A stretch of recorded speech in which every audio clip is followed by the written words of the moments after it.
Bonjour à tous, gloire à Jésus pour cette nouvelle vidéo, ce nouveau message que nous allons entendre de la part de Dieu. Alors, avant de commencer, nous allons prier. Père Céleste, je te remercie parce que tu nous permets d'être en vie aujourd'hui pour entendre ce message que tu veux nous transmettre concernant notre identité spirituelle, notre identité émotionnelle, notre identité sexuelle, notre identité biologique, notre identité nationale. Merci parce que c'est toi qui as déposé toutes ces paroles dans mon cœur pour transmettre à ton peuple, à tes enfants. Père Céleste, je te prie, oins ma bouche, oins mes mots, utilise ma langue et permets que tout ce que je pourrais dire, tout ce que je pourrais exprimer à travers ce message puisse être directement inspiré par ton Saint-Esprit. Père Céleste, je te demande de me pardonner, je te demande de nous pardonner à nous tous qui sommes en train d'écouter ce message, tous nos péchés, pardonne-nous toute pensée, toute parole, toute action que tu as vu dans nos vies qui ne t'a pas glorifié. Nous te demandons sincèrement pardon, Père Céleste, au nom de Jésus. Merci parce que le sang de Jésus nous purifie de tout péché.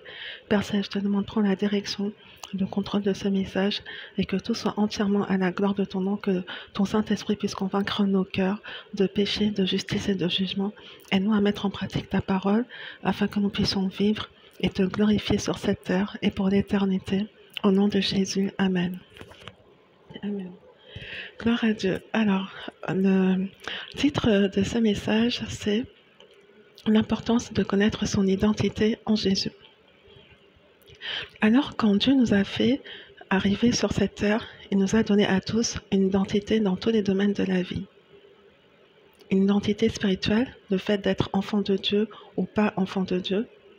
Une identité émotionnelle, je m'identifie de genre féminin ou de genre masculin. Donc moi, pour moi qui suis en train de vous parler de je suis une femme.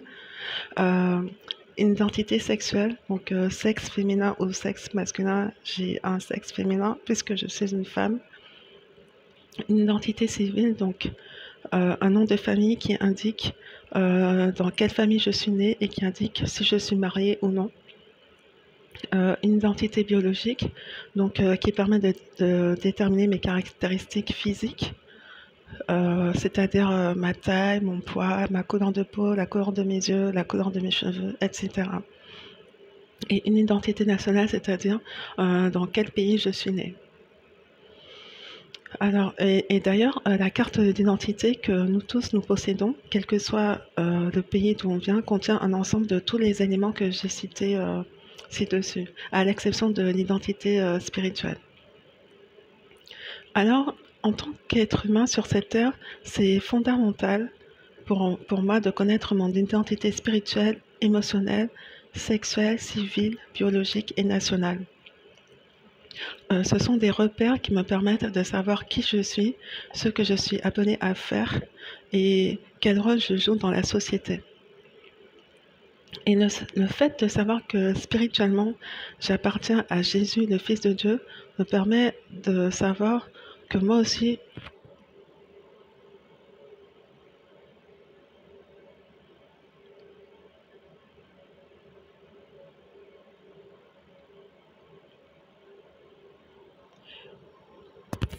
je m'excuse en fait, comme je suis en train de lire mes notes, donc je suis en train de faire défiler le texte, donc c'est pour ça que j'ai dû m'interrompre. Alors je reprends la phrase que j'avais commencée. Donc le fait de savoir que spirituellement j'appartiens à Jésus, le Fils de Dieu, me permet de savoir que moi aussi je suis une enfant de Dieu et en tant qu'enfant de Dieu, il y a des choses que mon Père Céleste attend de moi. Donc Dieu, il a créé tous les êtres humains. Ça veut dire que tous les êtres humains sont des créateurs de Dieu et ont des caractéristiques divines. Cependant, tous les êtres humains ne sont pas enfants de Dieu. Alors, quelle est la différence entre enfant de Dieu et créature de Dieu? C'est très simple et nous allons en parler. Une créature de Dieu, c'est un être humain qui est né sur cette terre de façon naturelle et biologique par l'intermédiaire d'un père et d'une mère. Étant donné que tous les êtres humains sur cette terre sont descendants d'Adam et Ève qui ont été créés par Dieu et qui sont les tout premiers êtres humains sur cette terre, on peut donc dire que tous les êtres humains sont des créateurs de Dieu. Ensuite, Adam a péché, c'est-à-dire qu'il a transgressé les lois et principes de Dieu. Tout le monde connaît le péché d'Adam, c'est-à-dire qu'il a mangé le fruit défendu par Dieu et c'était le fruit de la connaissance du bien et du mal qui était au milieu du jardin d'Éden, et Dieu lui avait défendu de toucher à ce fruit-là. Et à cause de ce péché, il y a eu une séparation spirituelle entre Dieu et Adam. Et Adam, qui avait l'habitude de vivre 24 heures sur 24 dans la présence de Dieu, il était désormais privé de la présence de Dieu et il a été chassé du paradis. Donc on peut lire dans le livre de la Genèse, qui est le premier livre de la Bible, au chapitre 3, au versets 23 et 24. Et l'Éternel Dieu le chassa, c'est-à-dire chassa Adam, du jardin d'Éden pour qu'il cultivât la terre d'où il avait été pris. C'est ainsi qu'il chassa Adam et il mit à l'orient du jardin d'Éden les chérubins qui agitent une épée flamboyante pour garder le chemin de l'arbre de vie. Bon, en fait, là, on peut voir que, vu que Adam il avait déjà touché au fruit qui était l'arbre de la connaissance du bien et du mal, il y avait un autre arbre que Dieu ne voulait pas que Adam touche, c'était l'arbre de vie, et donc c'était les deux arbres que Dieu avait interdits à Adam. Et donc là, Dieu, il s'est dit qu'il ne va pas prendre le risque, et du coup, il a chassé Adam du jardin d'Éden, il a protégé, il a mis des anges, des chérubins, pour protéger l'arbre de vie.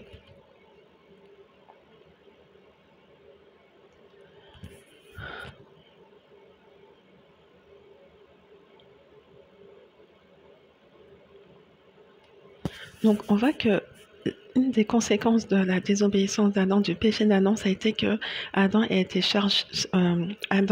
été chassé du jardin d'Éden. Une autre conséquence qui a été beaucoup plus grave au péché que Adam a commis, ça a été la mort spirituelle, c'est-à-dire le fait de ne plus appartenir à Dieu et d'être potentiellement jeté dans le lac de feu après la mort physique. Parce que la Bible dit que le salaire du péché, c'est la mort, dans Romains chapitre 6, verset 23. Mais Dieu aimait tellement Adam et tous les êtres humains descendants d'Adam que Dieu a trouvé une solution, c'est donner la vie de son Fils unique, Jésus, en rançon pour la vie de l'humanité. Et on peut lire dans Jean chapitre 3, verset 16, « Car Dieu a tant aimé le monde qu'il a donné son Fils unique, afin que quiconque croit en lui ne périsse point, mais qu'il ait la vie éternelle. » Et il est aussi écrit dans Romains chapitre 10, versets 9 à 10, « Si tu confesses de ta bouche le Seigneur Jésus, et si tu crois dans ton cœur que Dieu l'a ressuscité des morts, tu seras sauvé. Car c'est en croyant du cœur qu'on parvient à la justice, et c'est en confessant de la bouche qu'on parvient au salut. » Et Actes chapitre 16, verset 31 nous dit, « Crois au Seigneur Jésus, et tu seras sauvé toi et toute ta famille. » Étant donné que tous les êtres humains sont les descendants d'Adam, ils ont hérité de la nature du péché d'Adam. Et donc, dès la naissance, l'être humain naît en étant séparé spirituellement de Dieu.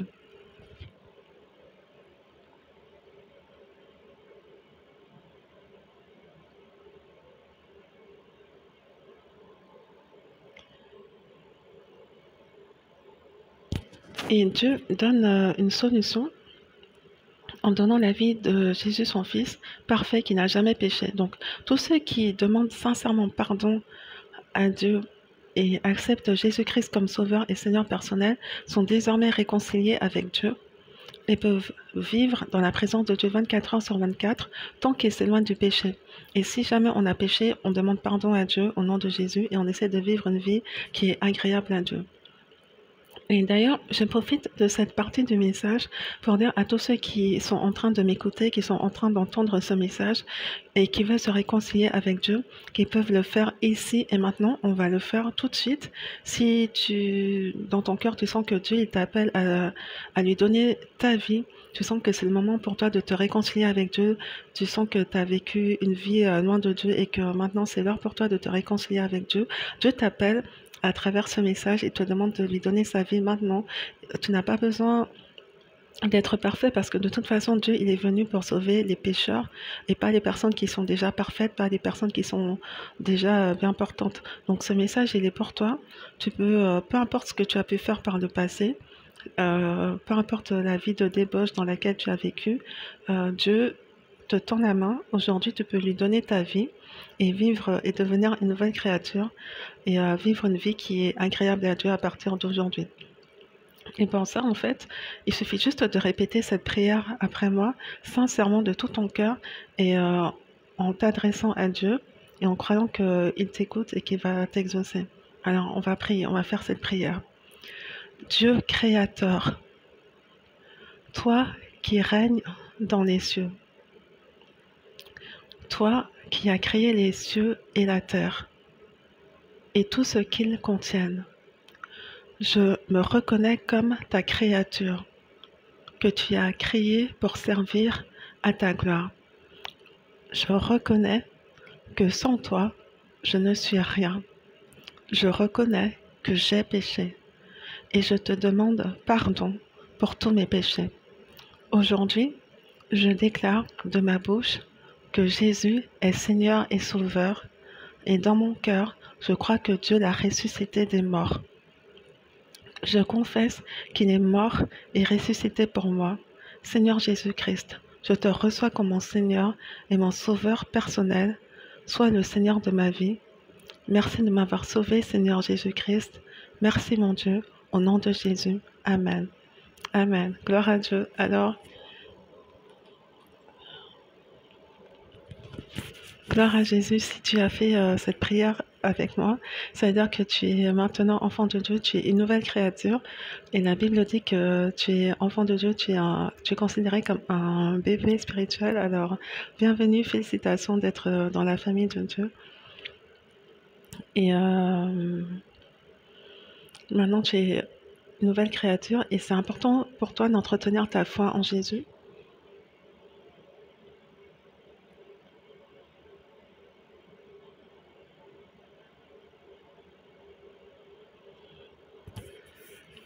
Et pour entretenir ta foi en Jésus, c'est important du coup de lire et méditer jour et nuit la parole de Dieu. La parole de Dieu, c'est la Bible. Et de prier tous les jours et de mettre en pratique ce que la parole de Dieu nous dit. La Bible nous dit de travailler à notre salut avec crainte et tremblement dans Philippiens chapitre 2 versets 12 à 13. Donc dans la boîte de description qui est en dessous de cette vidéo, je vais mettre un lien vers un site où c'est possible de lire la Bible et d'avoir la Bible en version audio aussi. Donc comme ça tu pourras écouter la Bible et voilà, essayer, et avec l'aide de Dieu, voilà, tu peux mettre la Bible en pratique. Et je voulais aussi dire que pour les personnes qui ont pratiqué la sorcellerie dans le passé ou qui sont allées voir des féticheurs, des marabouts, des choses comme ça, euh, bien sûr que c'est un péché, mais si tu te repens, si tu demandes pardon à Dieu pour ce péché de sorcellerie que tu as commis par le passé, ou le fait que tu sois allé voir marabout, féticheur, voyant, des choses comme ça, tu demandes sincèrement pardon à Dieu au nom de Jésus et Dieu va te pardonner. Et après, comment dire, le fait de consulter des personnes comme ça amène des malédictions. Donc, il y a, comment dire, il faut demander pardon à Dieu, renoncer à toutes ces choses, ne plus jamais consulter ce genre enfin, de ne plus jamais pratiquer des pratiques de sorcellerie. Et aussi, il y a une prière particulière que Dieu m'avait amené à faire en fait pour briser les liens de sorcellerie. Donc, je vais essayer de retrouver cette prière et la mettre aussi dans la boîte de description en dessous de la vidéo. Donc, c'est quand même quelque chose d'important parce que la sorcellerie, ça amène beaucoup de malédictions. Donc, ce n'est pas ce n'est pas un péché impardonnable. Donc, tu peux demander pardon à Dieu et ne plus jamais recommencer. Et voilà. Alors, ah mais en fait, je n'avais même pas prévu de parler de ça, mais je sens que c'est important que je fasse cette prière pour la sorcellerie, pour ceux qui veulent renoncer à la sorcellerie. Alors, il faut juste me donner un instant, je vais chercher cette prière.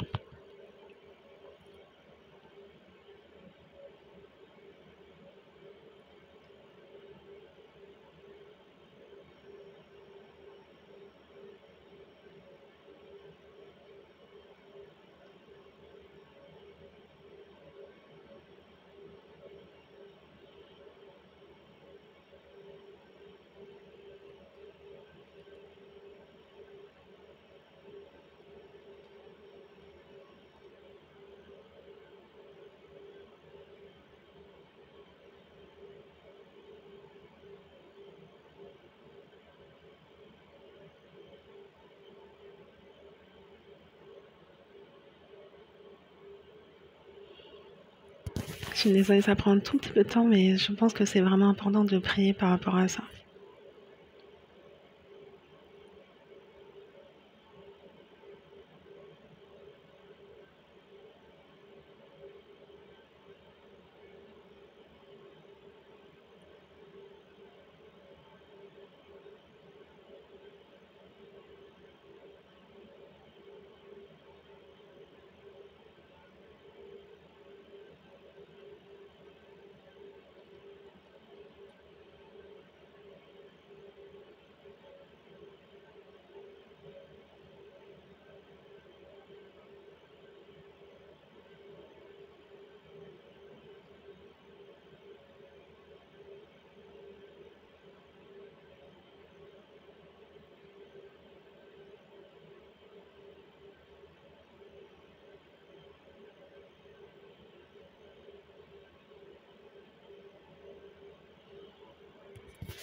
Non, je n'ai pas retrouvé. Alors, je vais prier sous l'inspiration du Saint-Esprit.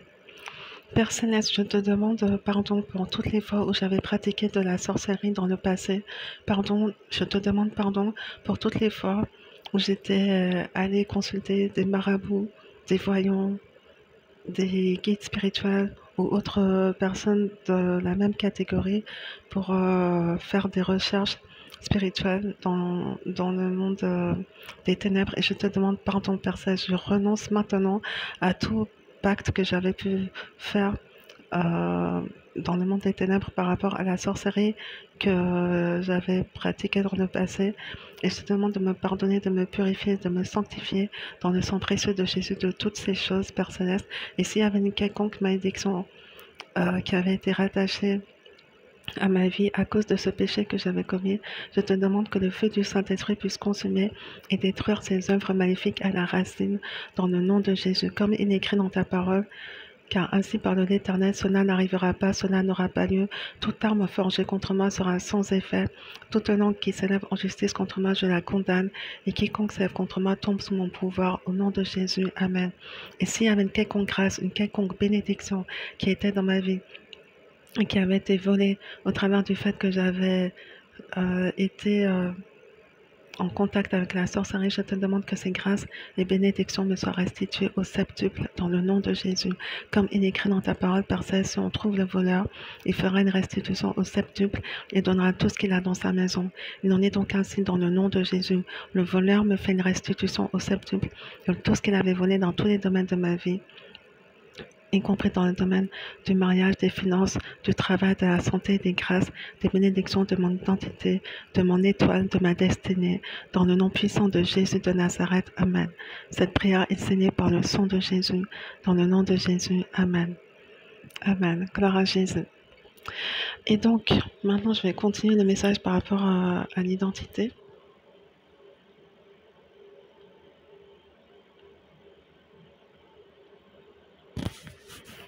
Donc, tous ceux qui ont accepté Jésus comme sauveur et Seigneur personnel, leur identité, notre identité, parce que moi aussi je suis enfant de Dieu et j'ai accepté Jésus comme mon sauveur et mon Seigneur personnel, notre identité spirituelle, c'est d'être enfant de Dieu. Et un véritable enfant de Dieu est un imitateur de Jésus dans tous les domaines de la vie. Tel Jésus est, tel nous sommes aussi. Et la Bible dit que nous sommes la lumière du monde, le sel de la terre. Nous sommes héritiers de Dieu et co-héritiers avec Christ et bien d'autres choses encore. La Bible dit que nous sommes nous sommes des sacrificateurs, nous sommes un royaume de sacrificateurs pour Dieu.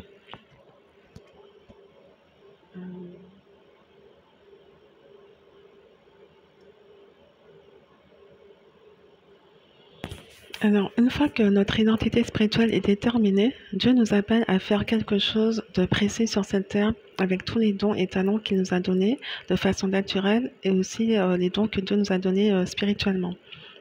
Cette acte, c'est vraiment très important de demander à Dieu dans la prière quel est notre but sur cette terre. Pourquoi Dieu nous a créés et pourquoi nous avons tel ou tel talent. Pourquoi est-ce que Dieu me permet de savoir chanter, de savoir dessiner, de savoir écrire, de savoir danser ou n'importe quel autre talent. Pourquoi nous sommes attirés par un ou plusieurs domaines en particulier. Par exemple, pour les personnes qui aiment la cuisine, qui savent cuisiner, Ce n'est pas un hasard.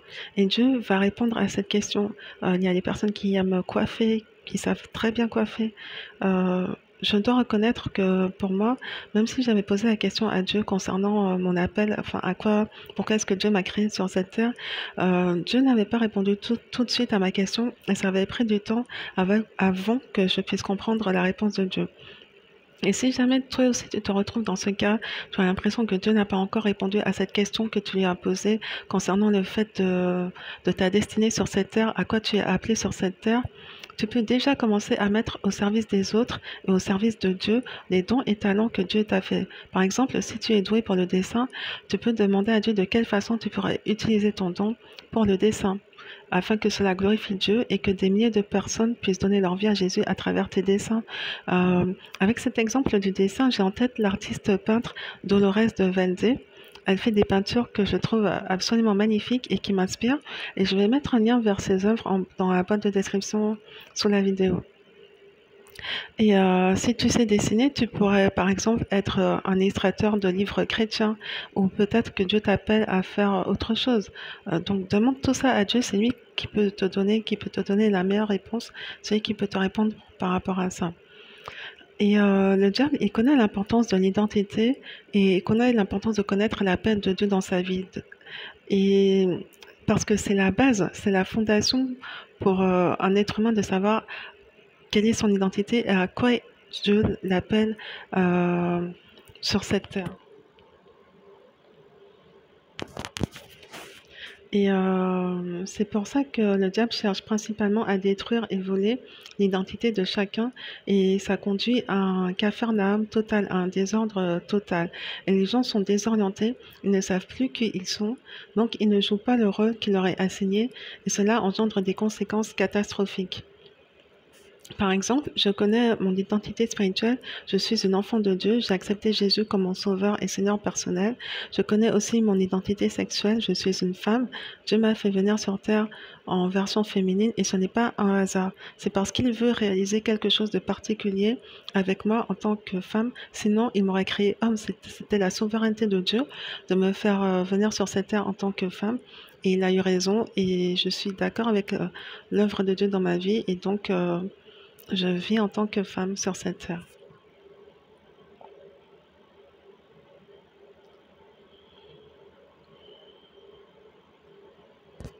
Et je connais aussi mon identité biologique, donc je sais de quelle famille terrestre je viens et je sais quel est mon pays d'origine. Il n'y a pas de confusion dans mon esprit à ce sujet. Malheureusement, aujourd'hui, il y a une très grande confusion au niveau de l'identité sexuelle des individus dès le plus jeune âge. Et cela engendre beaucoup de souffrance. L'agenda satanique actuel consiste à voler l'identité des êtres humains dès le plus jeune âge, donc c'est-à-dire dès la maternelle, entre 2, 3 ans, 4 ans, 5 ans. Et et cet agenda consiste donc à voler l'identité des êtres humains dès le plus jeune âge et à leur enlever la possibilité d'avoir une réflexion saine à ce sujet. Donc des enfants qui changent de sexe dès l'âge de 8 ans, 12 ans, alors qu'ils n'ont pas la maturité psychologique suffisante pour une décision d'une telle envergure est dangereux, effrayant et criminel. Donc, et je pense que vous avez déjà entendu parler des personnes qui se sont fait usurper leur identité et à cause de ça, ils se sont retrouvés dans des situations catastrophiques. Ce qui se passe dans le monde naturel se passe malheureusement aussi dans le monde spirituel. Et c'est beaucoup plus grave quand c'est au niveau spirituel, parce que le diable, c'est l'ennemi des êtres humains et ne veut pas aller tout seul en enfer. Il veut entraîner le maximum de personnes avec lui dans cet endroit terrible. Et une des stratégies que le diable utilise pour détruire les gens et les amener à pécher contre Dieu, c'est en les détournant de leur véritable identité et en les empêchant d'utiliser leurs dons et talents pour la gloire de Dieu. Donc voilà pourquoi c'est vraiment vital, fondamental de connaître et vivre son identité en Jésus spirituellement et aussi en tant que femme si on est une femme et en tant qu'homme si on est un homme. Et d'exploiter et développer tous les dons et talents que Dieu nous a donnés pour sa gloire, pour le salut et l'édification des autres et pour notre bonheur. Alors voilà, c'est la fin de ce message qui, je sais que ce n'est pas un message populaire par les temps qui courent, mais c'est un message basé sur la parole et la vérité de Dieu. Et donc moi, je ne cherche pas à être populaire, je cherche à plaire à Dieu, je cherche à vivre pour Dieu. Et voilà, ma vie, ma mission, c'est de vivre pour Dieu et de partager la parole de Dieu et que ceux qui me voient, ceux qui m'entendent, ceux qui m'écoutent, ils voient Jésus à travers moi, à travers ma vie, à travers mes actions. Donc, j'espère que ce message va servir de base de réflexion pour ta vie, à toi qui m'écoutes. Et c'est important parce que ta vie sur cette terre et ton avenir éternel dépendent de ce que tu vas mettre en pratique la parole de Dieu à la suite d'avoir entendu ce message. Alors voilà, c'est la fin de ce message. Demeurons bénis en Jésus. Que la paix de Dieu soit avec nous tous. Je vais prier pour sceller cette parole. Père Céleste, merci pour cette parole que tu nous as permis d'entendre concernant l'identité. Nous prions afin que ta parole puisse porter du fruit dans chacune de nos vies. Donne-nous pour ceux qui entendent ce message et qui ne connaissent pas encore quelle est leur identité spirituelle et qui ne savent pas encore quel est leur appel, quelle est leur mission de vie. Je te prie afin que tu puisses leur révéler éternellement Dieu quels sont les dons et talents que tu as placés à l'intérieur d'eux et quel est leur appel de vie, quelle est leur mission, pour quel but tu les as créés sur cette terre et qu'ils puissent vivre cette identité en Jésus, qu'ils puissent vivre cet appel que tu as prévu pour eux, pour ta gloire et pour leur bonheur, pour le salut de milliers d'âmes. Dans le nom puissant de Jésus. Amen. Amen. Voilà, à bientôt.